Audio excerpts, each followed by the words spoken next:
Good evening. What if I told you that all marriages don't have to end in divorce? What if I told you that there are ways to work out our issues?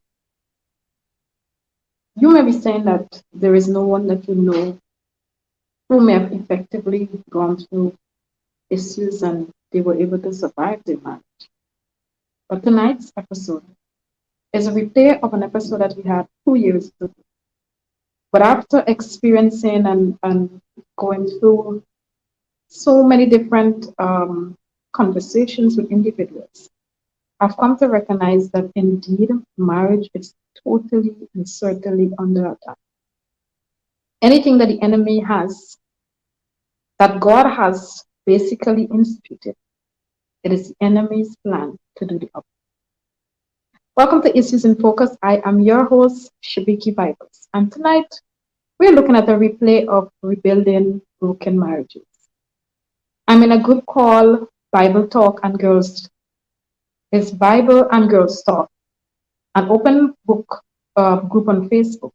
And one of the things I've realized is that there's so many broken marriages, so many individuals with relationship issues. And because of that, for tonight's issue, I think it's important that somebody be able to look at it, even though it will be a part one out of two. But at least you will be able to go through the stages.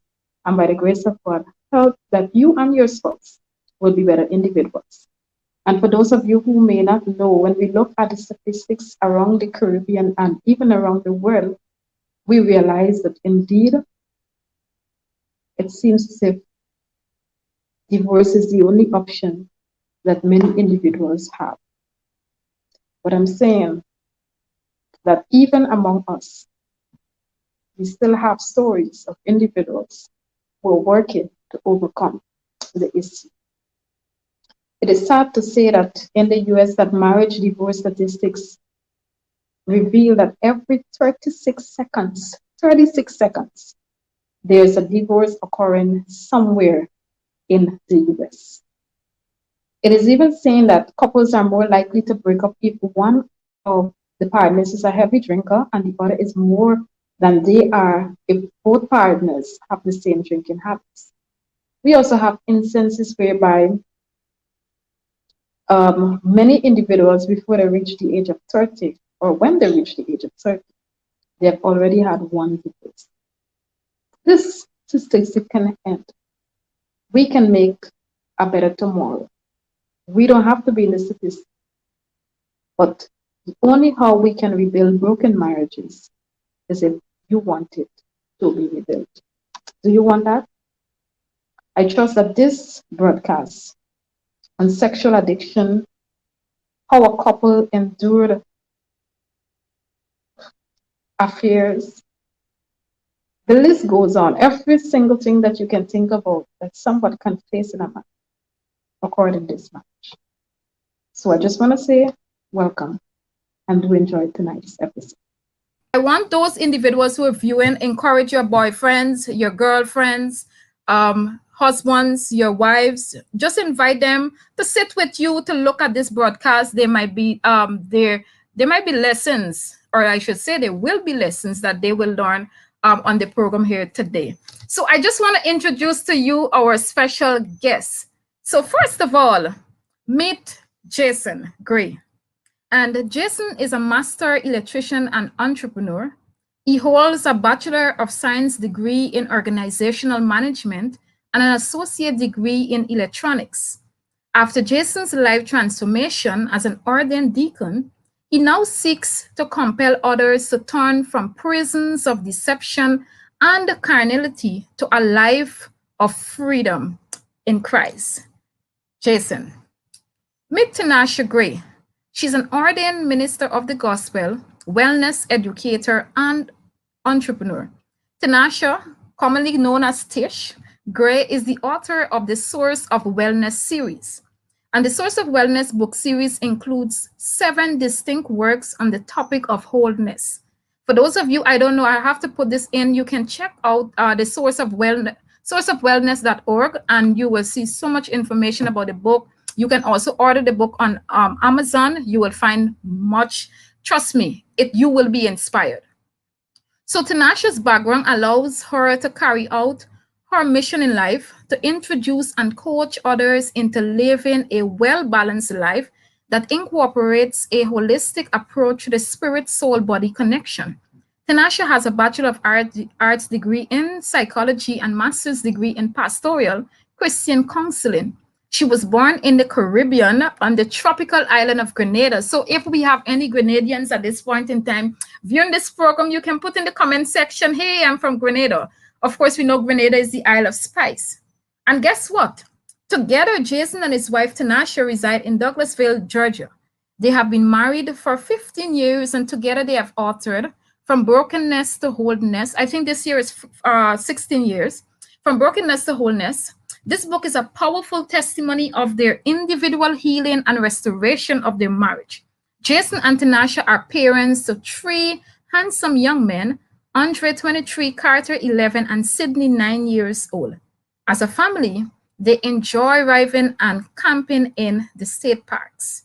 Family motto, and I love this very much. And for those of you who are listening in, I mean, maybe you can come up with your own family motto. It may help you along the way. So their family motto is work hard, play hard, and keep Christ in the center of everything. All right, great. So welcome again, Jason and Tanasha. Great. I am so happy to be this afternoon on Issues in Focus with Shibiki. Thank you. Yeah, thank you You're for most having us welcome. on. And I want to say good afternoon to Dr. Hidar.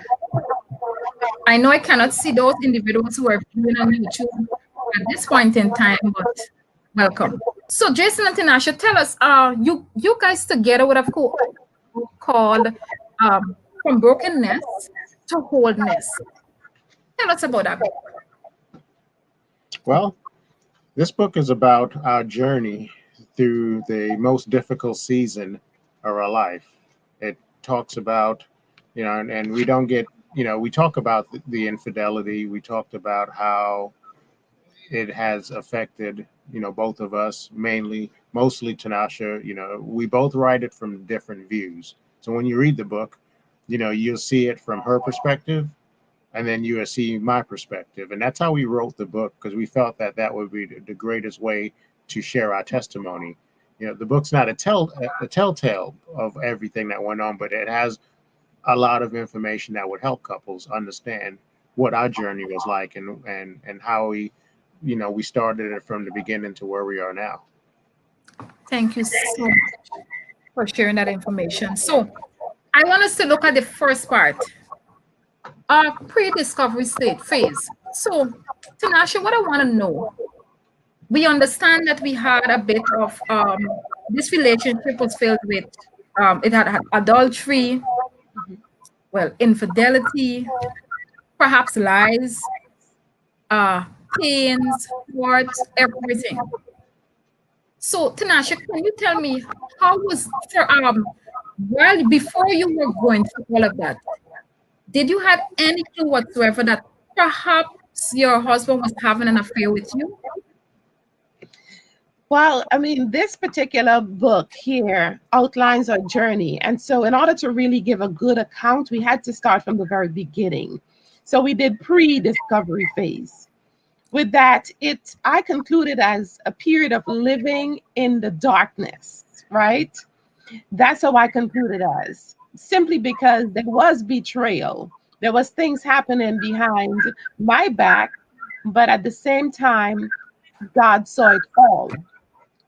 And while I feel like God was already revealing some things, and I would suggest to Jason, maybe we should go to counseling, or I might ask him a question like, are you sleeping with anyone else? Are you having an adulterous relationship? He would tell me no, even when I believe God would show me in a dream. So I would say, I dreamt this, honey. Can you explain what might be going on and why I would be dreaming these things? He would debunk all of those things. And Yeah, I had my own interpretation of her dreams. yeah, he would tell me what he thought about the dream, or he would what he's thinking about what I'm saying. That your mind could be playing tricks on you. I don't think you're really seeing what you're saying you're seeing. And but to put some clarity to it, Jason knows exactly what he was doing, and I believe that God was showing me. However, I did not want to face those things. I did not want to go through. I wanted to hear him say, "Everything is okay, honey. We are fine." And And that's what I and he did. said those And words, that's what I did. and I'll be comforted to know that we're good. So Jason, was it a psychological appeal? Did you know that, okay, I mean, when you get to understand relationship and you get to understand your partner, you may be like, okay, I know what to say to her just to make her feel good. Was it directly appealing to her psychologically and you knew that that would have made her feel comfortable? Yeah, absolutely. I knew that's what she wanted to hear, and certainly wasn't going to spill the beans. I mean, it was amazing that she was having these dreams, and the dreams were accurate. So in my mind, I'm like, I have to, I have to debunk these dreams here, but still assure her that I'm not doing anything wrong. So it was a balancing act. I mean, because she was coming at me with these dreams, and I had to turn around and say, no, it's not what you think it is. The enemy's whispering things in your ears. It's not that. I'm not doing anything. And so how did you feel, I mean, telling all these lies, I guess, for extended period of time? Well, I just prayed. Well, when I say pray, I just hope that I never got caught. So in the back of my mind, it was the worst thing that could ever happen to me was being exposed. I could not imagine that. And that was like my biggest fear. But it's like I'm too deep in it to even turn around because, with the addiction, it was just, I was already so deep into it. I needed to feed that addiction. So telling the truth was not an option. Wow. So Tinashe, could you tell us, tell the audience how long you started having these dreams and you started recognizing that, hey, something is not right? How long? Ever since we got married, ever since we actually started dating, my questions to him was, did you close the doors? Did you close off all relationships? Are those things like not being carried into the marriage? And I've always asked him about this last person that he was with, and he would assure me that there's nothing there. However, fast forwarding to 12 years later, I found out that those doors were not closed. Those were all open opportunities. He can always go back and dip into those, those what? I'm lost for words. He would always go back and dip into those relationships. If he ever needed someone to talk to or someone to hang out with or someone to satisfy a need, he can always go back to them. And so it has always been a tugging for me in a sense. But then he would soothe that, and we got married and moved on into relationship. And I would say 12 years of infidelity in the marriage, but at least probably 10 years or so, when I started really sensing, and then it got greater and greater as time progressed. Wow. And so Jason, I mean, I'm a woman and I don't want to sound one-sided on this entire thing. But I know both of you came from this is your second marriage, right? Tinashe, you were married before, JC, you were married before, and then the two of you decided to come together.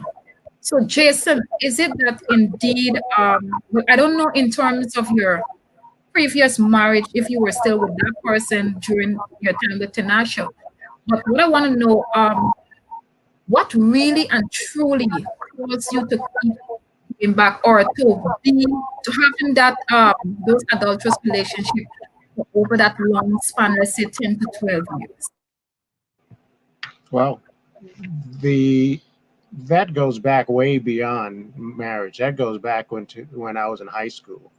I grew up in an age where I used to listen to a lot of rap, especially classic rap, from the 80s, the golden age. And the images that were bombarding me was you had these rappers, they're wearing gold, they have all these women around them. And as a young boy, I went through a lot of rejection. I wasn't a good looking guy. So that fueled me. So I said to myself, you know what? I'm not gonna, I'm not gonna tolerate being rejected. I'm gonna be a super player. And I kind of fashioned my life after that. But unfortunately, I didn't know how to control it. So as I got older, it wasn't uncommon for me to have multiple girlfriends at the same time, because that was my way of coping with, or I should say, numbing the effects of rejection and all the other things. It goes deeper than just me having an adulteress. It was my childhood, being rejected, people making fun of me. I used to wear glasses, and the girls would always make fun of me, and this was one of those things where I was like, whenever I get to the age of where I can wear contacts, I'm just going to go out and just be a ladies' man. And unfortunately, I took it to the point where it derailed my marriage. My first marriage did not result in infidelity. It was just we were not compatible with each other, and it didn't last very long. There was no infidelity there, and when we did go our separate ways, there was no dipping back into that.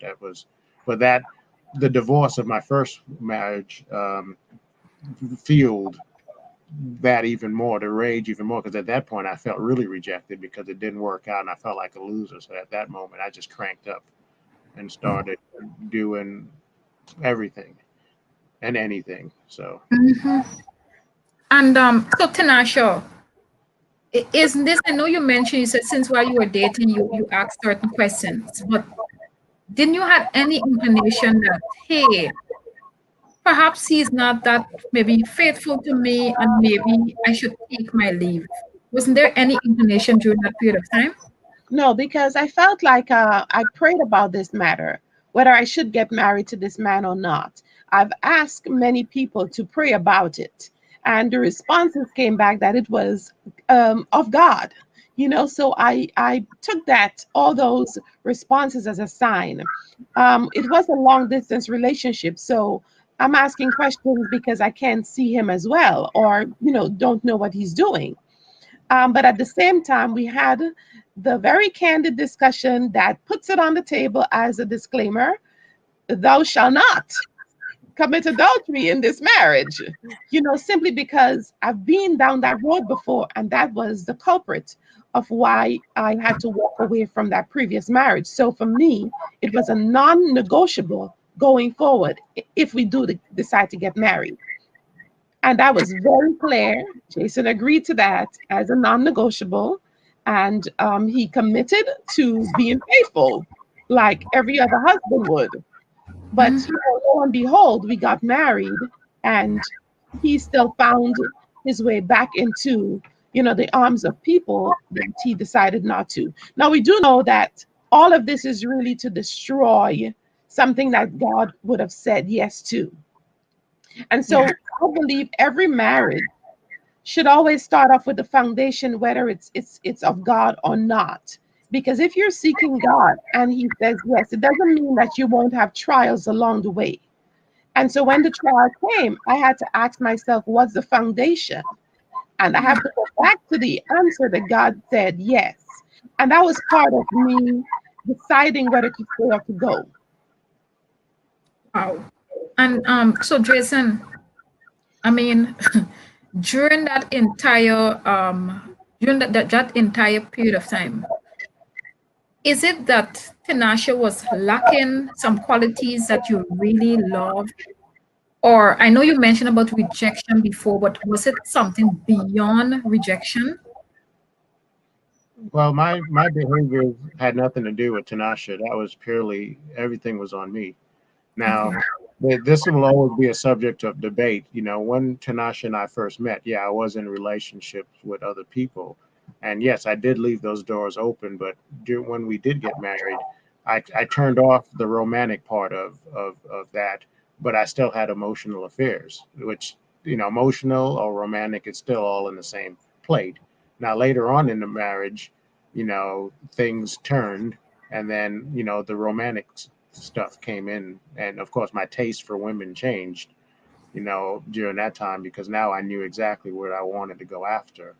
but that had nothing to do with Tanasha. There was nothing. There was no qualities that Tanasha lacked. There was just purely my ego and purely, demonic voices that I was hearing in the background saying that, this is what you like this, you should go after it and you should have it, type thing. So it wasn't. It's never about, Tanasha. It was always about, what was going on in my head and all of the things, the voices and the images that I was listening to and seeing.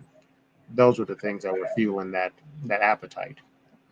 All right. So while I pause here, I just want to say welcome to Sister Geraldine, Tonette, Shalon, and all other guests who are viewing on YouTube and on this Facebook page. What I want to encourage you at this point in time is to share this broadcast. It's a serious nature. You may never be able to hear a self-disclosure couple talking about their relationship like this ever again. And I want you to use this opportunity to share this broadcast because I know for a fact there are many other couples who are struggling with this same line of discussion, but it is a private affair and some of them don't know how to deal with it. So just share this broadcast so that other person's lives can be touched at this point in time. So I want to ask you, for let's go to how you discovered. Okay, I know Jason would have mentioned that at no point in time he was hoping never to be caught, of course. So Tanasha, what exactly brought you to this point of knowing? I mean, you have your dreams and everything, but what brought you to the point of knowing? Okay, so this is what we call the epic event. We're going along life's journey. Things seems fine. Jason took a trip to Trinidad to visit his grandmother, and we found out that he had forgotten his phone in my car when I dropped him off at the airport. And once he forgot his cell phone, I immediately started feeling like I need to get into this phone. I need to take a good look at what's in this phone. But me being the kind-hearted individual, I'm also encouraging him to let's try to find a way for me to send your phone to you.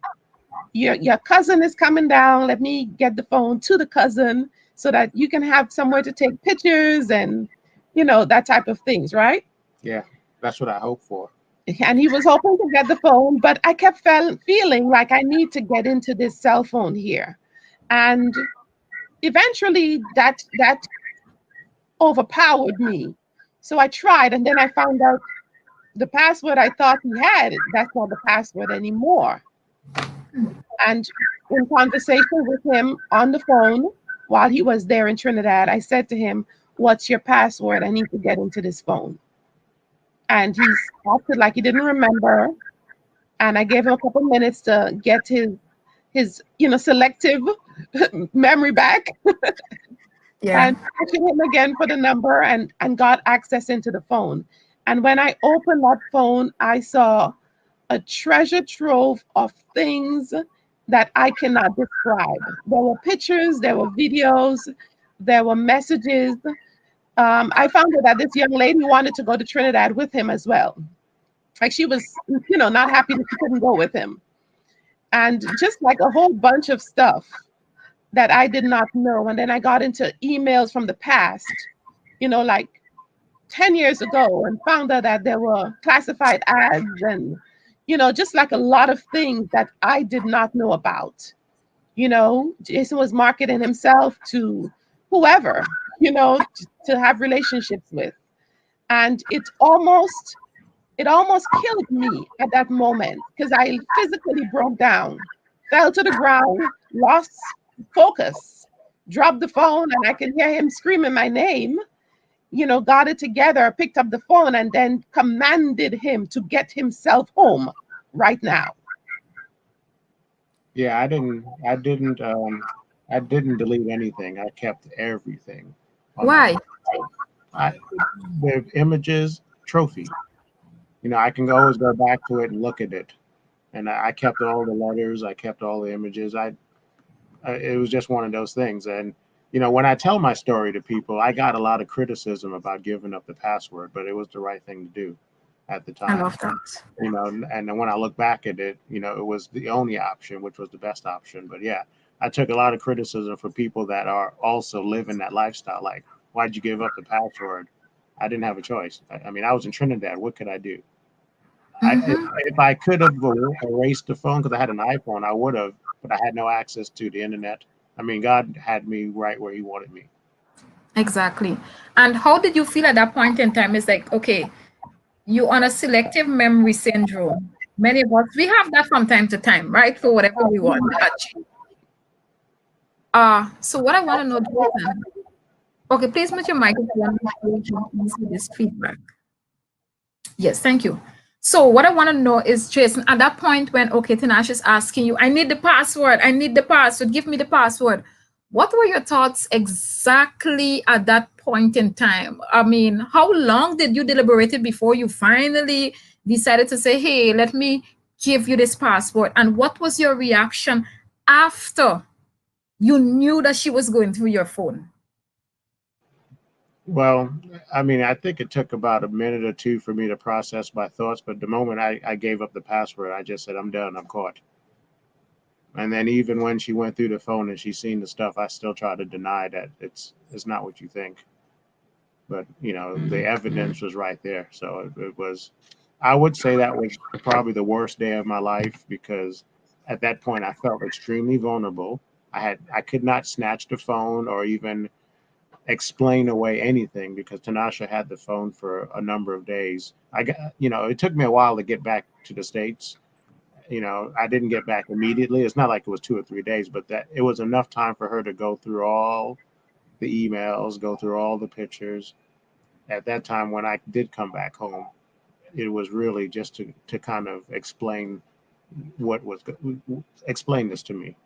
But but you know, when I think back upon it, it's like it was scary for me because now she's now been she's been given access to my secret world that no one has ever gone into, and for her now to have access and to see who I really was as a person, but it was deeply troubling for me. So you came to Trinidad here for well, vacation, I guess, not business, right?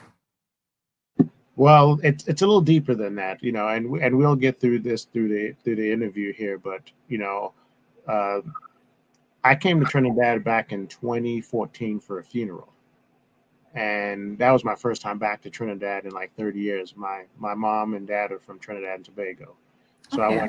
I went down to a funeral, and while I was traveling, and I'm giving away parts because so you can understand why this is so significant here. Is I met my affair partner on the airplane heading to. She was going to a wedding, and I was going to a funeral, and we sat next to each other, and that's the person that Tanash is referring to who wanted to come down with me because she was, you know, her and I met on the airplane, and a relationship developed from that. So um, the whole the whole reasoning, you know, behind the trip to Trinidad this time, you know, and my phone was I was gonna have conversations with her and stuff like that, and that never really worked out. But that time when I went to Trinidad the first time was pretty much the unraveling of everything because, you know, she was the last person that I was with until up until the point of when I got caught, or one of the last people, I should say. So, and like I said, it gets a little deeper than that, but she was, you know, but this person here, you know, was, you know, the main. Uh, she was the person that was on the top of the video list, all the texts, all the messages, because she was that person that I was the most connected to, and the one that really, I would say, caused Tanasha to go off the edge. You know, because she didn't look like her. I mean, completely opposite of what you would imagine. So Hmm. it was difficult for Tanasha to even absorb that. It's like, you know, how is this possible? You know, she doesn't look like me. What is the attraction? But it's just, you know, when you are going through an adulterous lifestyle, you have these images of and you fantasize about certain people, So you go after those type of people. And for me, when I was out there doing all this stuff here, I didn't I didn't have affairs with single women. Every woman was all married, and they understood the rules that were involved in doing this. And even the girl that I met on the airplane, she was married. So there's a code of conduct whenever you have two married couples in an adulterous relationship. They know the rules. You don't call outside of certain hours. There is no emotional attachment. It's only purely physical because, at the end of the day, I go back home to my family, you go back home to your family. So, that was the thing that was unique about my situation. I didn't deal with single women because I didn't want the attachment and all the other baggage that came along with it. Interesting. For those, all of you who are viewing, I do hope and trust that you are not just listening to this program for a listening sake, but that each and every person can learn something because there might be a woman also in Jason's position. And, we oftentimes, yeah, we find a lot of men doing it, but then we have a lot of ladies also in that position. And just please, just don't be selfish with today's broadcast if no other time. But I know that many marriages are in trouble right now, and this might be the moment in which some of them can be fixed through this experience here. And so, Tanasha, how did you, during that span of time while he was here in Trinidad, waiting for a few days? I mean, what were you doing during that span of time waiting for him to come home? Well, he came home the next day, so overnight, it was me hurrying up to save these archives, to find a way to save it because the mastermind that can actually do something like this can also erase them, and I'll have no proof. So my instinct was, I need to save this stuff. Did you So get through? I did save, yes, I saved a lot of it, which now it's been deleted. But I had to find a way to make sure he wasn't going to wipe out his phone, which he actually thought of doing, and I would not have seen anything. So that's really what I spent my time doing. And while in shock, and just being angry about the situation, I also wanted to see and hear what he would say. Like, this is going to be really interesting. I need to be ready to hear all this, what he's going to say, how he's going to approach this, which angle he's going to come from. And but I was very conscious of the fact that God is present in the midst of all of this.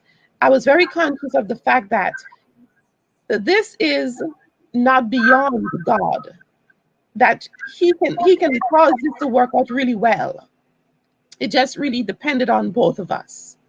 And we were also in counseling already. We were having to attend counseling weekly. So we already had another appointment set. And when he comes back, I knew that we were going to go back to the counseling session, and this would be a matter for us to discuss when we get there. So that was my safety net, that I wasn't just left, in the cold or hanging out, without a net. God provided that safety net so that we were able to actually get some good godly counsel and direction for our marriage. Because even though I was feeling the pain, I still wanted God's best. Yes. And so, Jason, what was the explanation like? Coming home, dealing with Tanasha now, confronting everything that was within. How did you deal and how did you go about doing that? I must say, it was the longest plane ride I've ever taken. And it was a conversation I dreaded to have. So when I got home, now Tanasha didn't even come to get me at the airport. I had to find a ride home. So I took a cab from the airport. And rightfully so, I didn't expect her to come with her arms open to me at the airport after all this has taken place. So when I got home, I dropped to my knees and I just asked for forgiveness. And I said I was sorry. Now, at the time, I mean, I was sorry that I got caught, but I was genuinely humbled, and I was apologetic. That was the first stage. But at that time, I didn't know what my status would be as far as me still being married. In my back of my mind, I'm still thinking about my affair partner, and it's like, oh boy, I don't know what to do. I got myself in a really sticky situation. How do I get out of this here? And Tanasha can tell you what she told me afterwards, but those were the things that were going through my mind.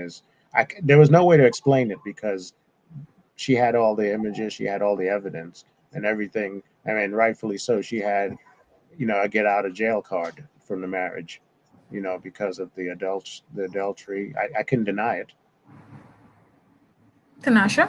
Yeah. My position was I don't know who you are.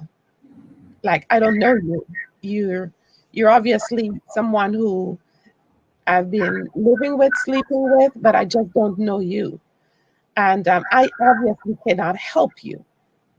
There's no way I can even try to help you. You're beyond what I consider, um, you know, I couldn't help my husband because I was trying to be a good wife. I encouraged us to go to counseling.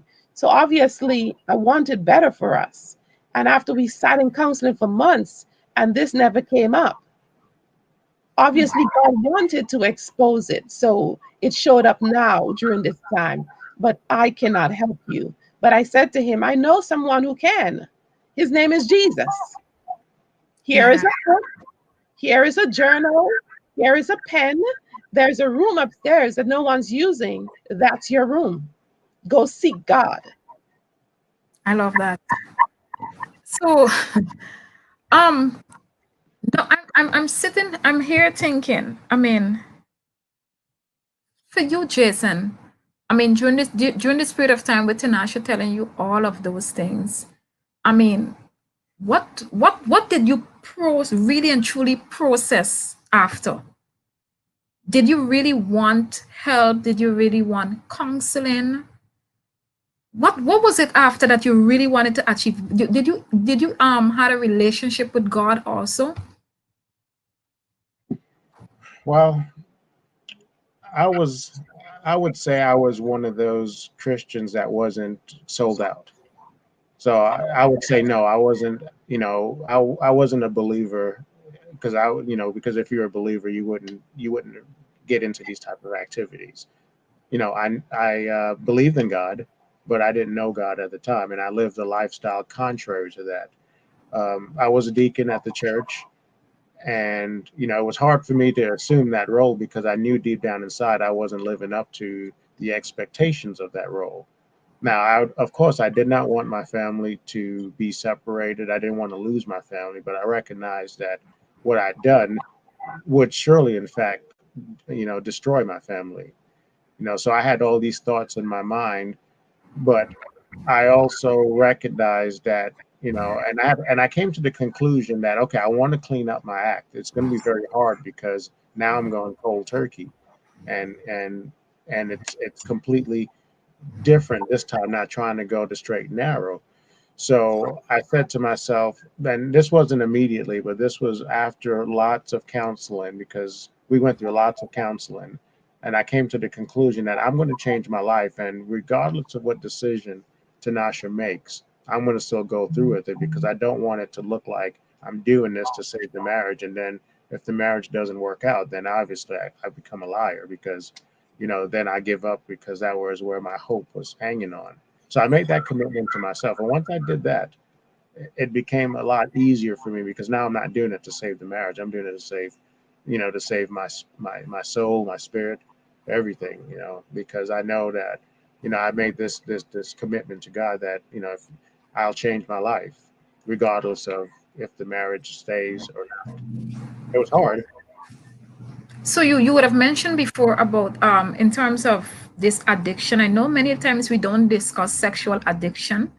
Um, I think I really learned about it from watching at the movie, and then it's when they were able to they were then it's when I know the depth of it because I never really did any research on it. But I mean, you reaching to the point, okay, we understand you guys had a disclosure, a discussion, and everything. Now you're trying to get help, but how were you able to deal with that level of addiction?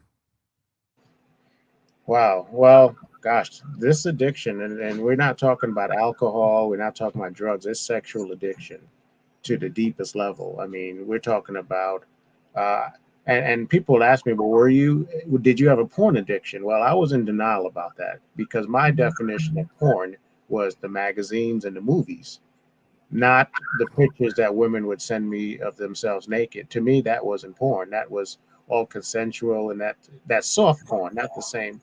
Well, my counselor kind of set me straight and said, porn is porn, regardless if it's soft porn, in advertisements, or it's the hardcore stuff in the movies that you're watching.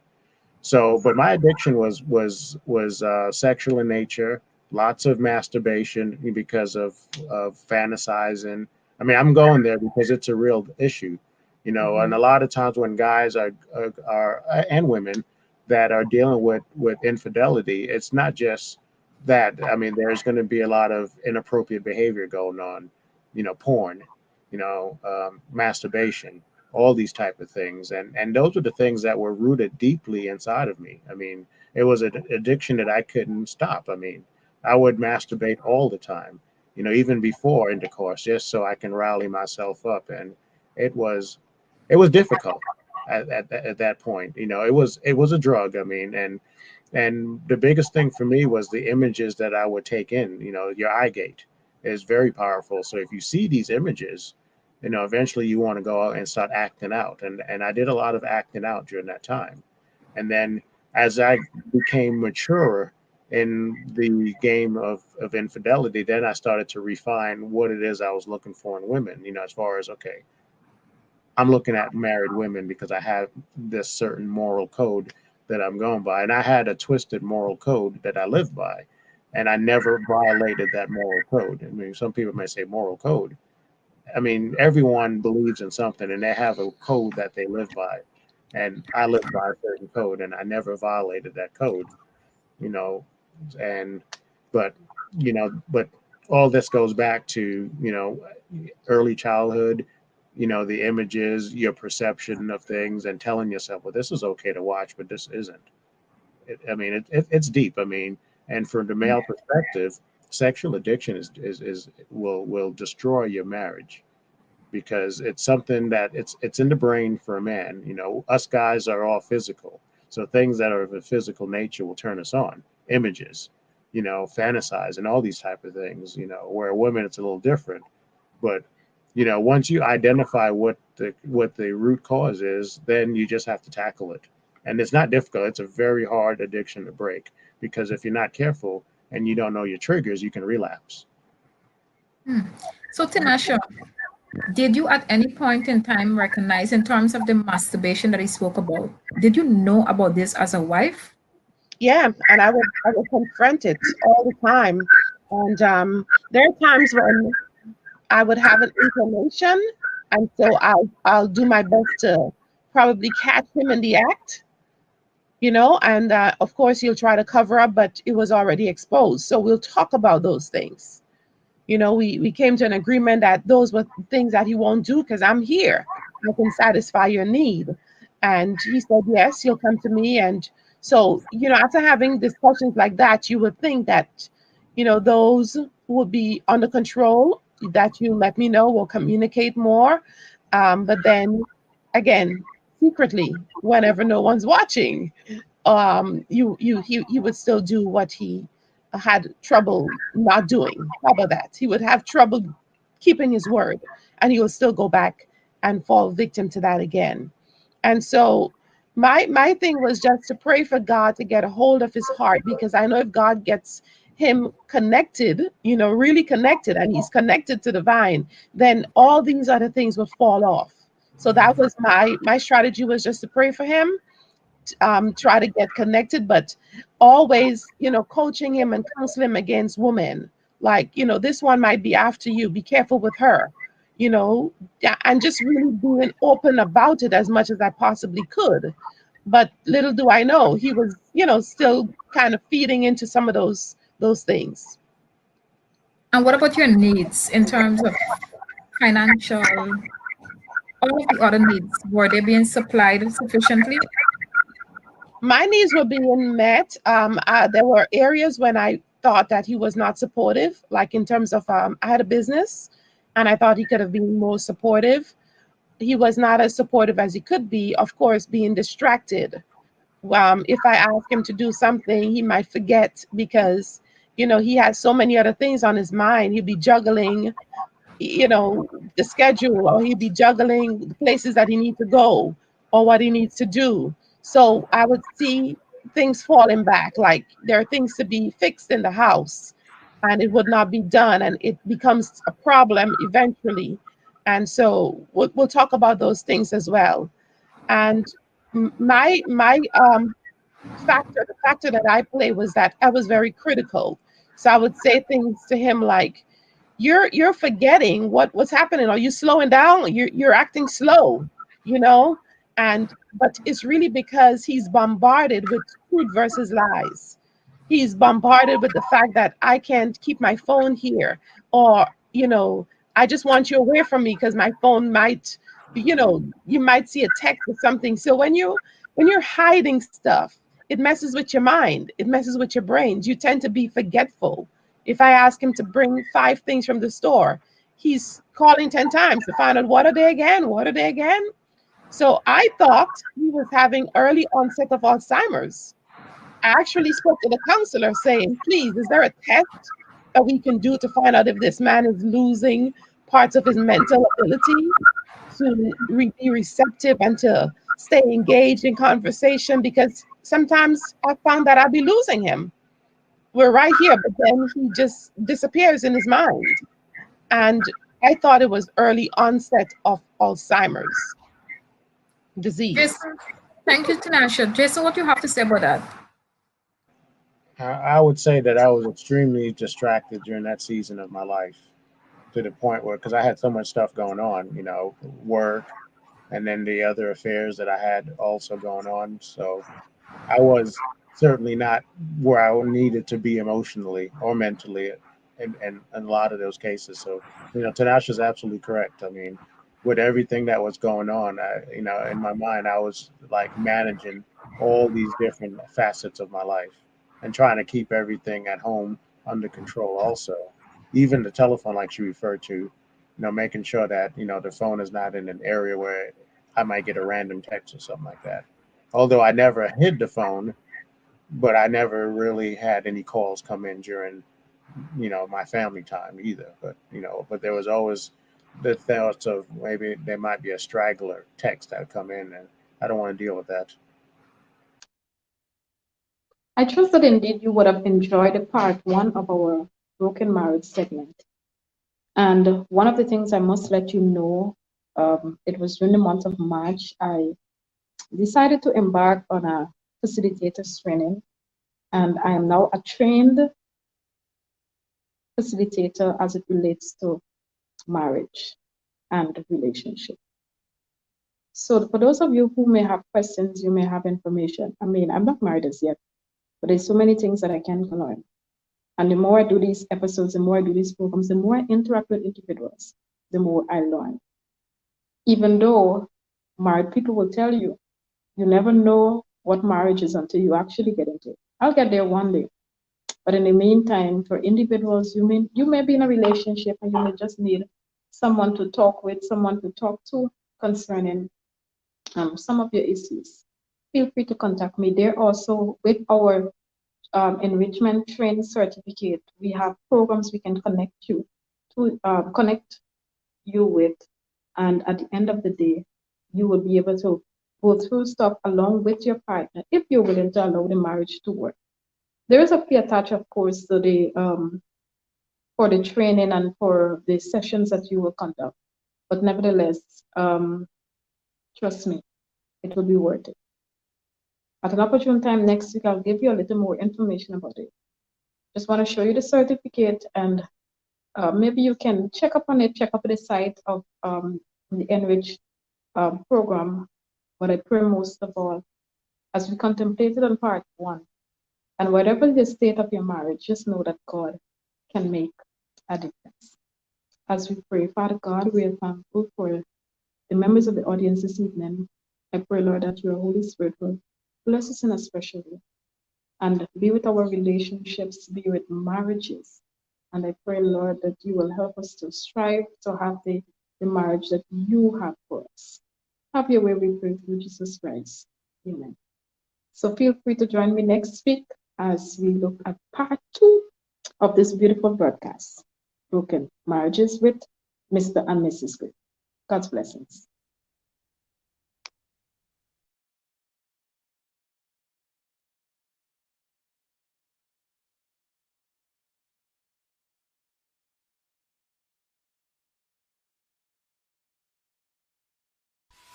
You have been a wonderful audience. Don't forget to like the page and follow on Facebook at Issues in Focus with Shibiki Vibers. And subscribe to the YouTube channel, Issues in Focus with Shibiki Vibers. Follow me also now on Instagram with username Shibiki. Join us next Thursday at 6:30 p.m. God's blessings. See you then.